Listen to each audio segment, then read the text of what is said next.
ঈমান আনা আল্লাহ পাক দুনিয়াতে যা কিতাব নাযিল করেছেন এগুলোর প্রতি ঈমান আনা, এবং কি আল্লাহ পাক দুনিয়াতে বাবা আদম থেকে ঈসা রুহুল্লাহ পর্যন্ত যত নবী পাঠিয়েছেন সব নবীদের উপর ঈমান আনা আমাদের উপর ফরজ, এবং ভালো মন্দ বিশ্বাস করা এটাকে, এবং আমরা যদি দুনিয়াতে কি থাকবো না এটাও আমাদেরকে বিশ্বাস করতে হবে।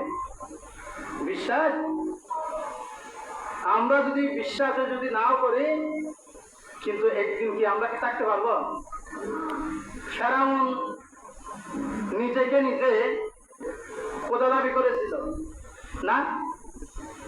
ফেরাউন বলতো আমি হচ্ছি কি আনা রব্বুকুমুল আলা, আমি হলাম কি তোমাদের রব। নাউযুবিল্লাহ।